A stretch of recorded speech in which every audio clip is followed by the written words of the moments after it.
A dire warning about a devastating curse that brings bloodlust and black rot is delivered. The curse originated from the Forsaken Lands, and there is an urgent plea to venture there and confront the evil within, while being cautious not to become corrupted like the monsters that dwell there. An encounter with Wren the Trapper reveals both are infected with the Black Rot curse. Wren warns about a behemoth called Shacklehide beyond the valley and dangerous marauders that hunt in packs. He offers supplies and directions through a crack in the wall.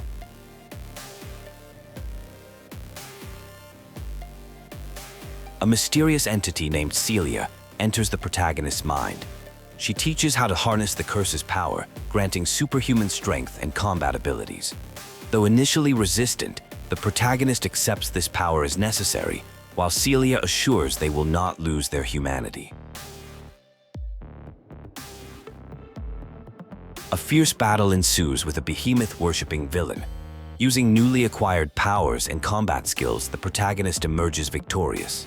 The encounter reinforces that those fully consumed by the curse can only find freedom in death.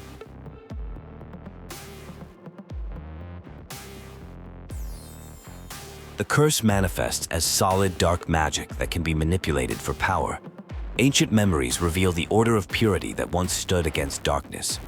A legendary warrior left behind a gift, a weapon forged from Kolos alloy specifically designed to destroy behemoths. A discussion about the curse's effects reveals that most victims become mindless monsters beyond saving. The protagonist must defeat the behemoths quickly before their protective inner fire burns out. Only destroying the behemoths, the source of the curse, will bring safety. After successfully slaying the behemoth Shacklehide, Wren reveals his true identity as King Ragnar of Skorheim. Though his memories are mostly lost, he offers his forge and assistance. He helps reforge the Kolos alloy blade Craig Jaeger and provides maps to hunt the remaining behemoths. A supportive companion offers their services as a scout, expressing renewed feelings of hope and promising to find someone named Wren. Despite not being much of a fighter, they have extensive knowledge of the local terrain that could prove valuable.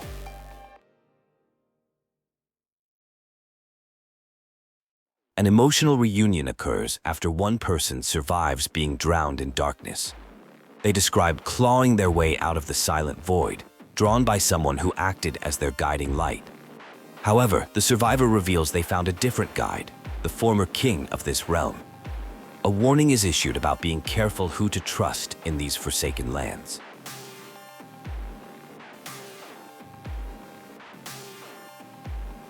Someone experiences weakening control from the hollow, with memories emerging from beneath a mental fog. They sense pain and regret, along with the presence of a weapon nearby. The mountain's curse affects everyone, bringing darkness and madness as a constant companion to those who dwell within the rocks.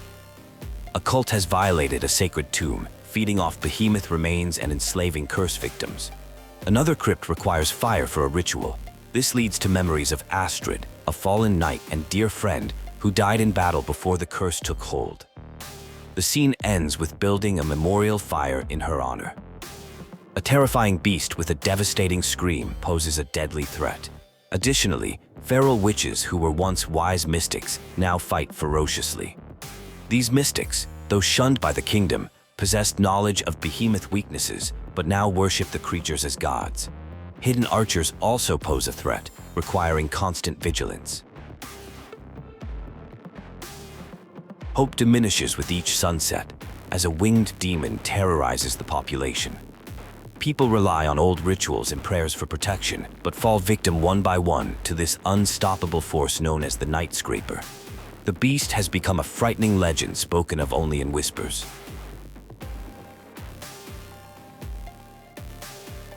A mighty kingdom stands defiant against behemoths, with impressive walls and advanced weaponry, including catapults and trebuchets. This sanctuary represents the evolution from mere survival to prosperity, showcasing human ingenuity and determination in the face of giant beasts. A skilled but vicious archer presents a serious threat, carefully stalking their target. This dangerous individual proves to be more than a simple marauder, belonging to the Order of Purity, a once noble organization now corrupted by the curse into something monstrous. The legendary engineers of Mount Ivar constructed an impressive lift system and were renowned for creating chains and armor that could control behemoths as weapons of war. Their technical achievements remain operational despite the passage of time. The kingdom undergoes significant changes as formerly outcast mystics gain influence within the castle. Their dark magic offers hope for controlling behemoths and achieving peace.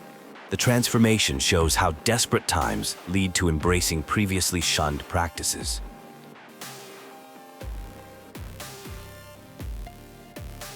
The scene opens with tension between two opposing forces, discussing honor and legacy. One party is fighting to save their village and mother, rather than for any allegiance. Despite their different motivations, gratitude is expressed for actions taken against pretenders who corrupt an ancient order. An intense battle sequence unfolds with urgent instructions about positioning and timing when confronting a massive beast. The focus is on targeting weak points and maintaining proper positioning as the creature moves. The confrontation reaches a climactic moment with demands for submission and defiant responses.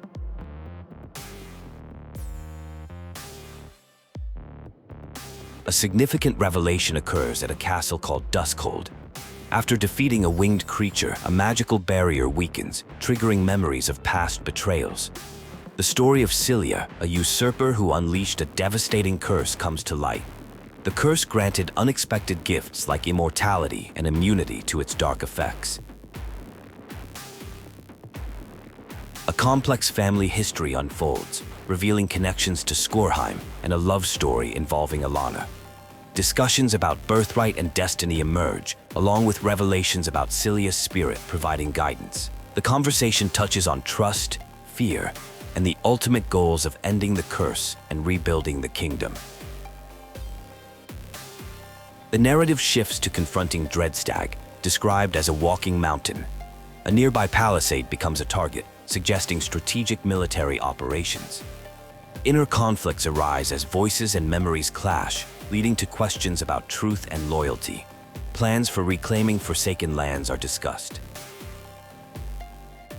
The action moves to a crypt containing an important weapon. Despite trust issues, a ritual is performed to obtain the weapon. The scene emphasizes the tension between accepting help and questioning motives, with ongoing debate about truth and deception. A poignant reflection on leadership and legacy reveals deep insecurities about ruling. The weight of ancestral expectations and diminishing territories creates internal conflict. The narrative explores themes of inadequacy and the temptation to seek darker solutions to maintain power. The curse's devastating effects become apparent as memories surface of village destruction and neighbor-against-neighbor violence. The emotional impact intensifies with the revelation that victims were not marauders, but cursed villagers from home, driving desires for vengeance.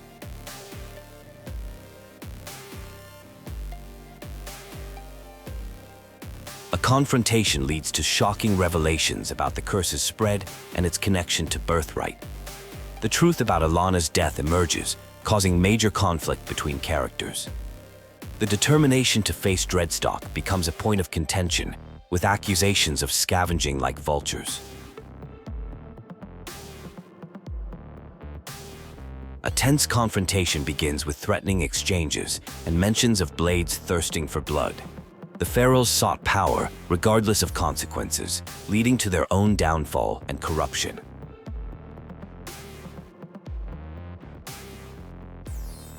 The truth about multiple heirs is revealed. Initially believing to be a hero destined to end a curse, the protagonist learns they were just one of many heirs. Ragnar had lied about being the only heir, protecting this deception through constant repetition. Despite previous heirs failing, this one proved stronger than the rest. A heated discussion about truth and deception unfolds. The protagonist feels betrayed by both Ragnar and others, having lost their home amidst a web of lies. However, one party maintains they never deceived the protagonist and helped restore their fractured memories while aiding in avenging their order.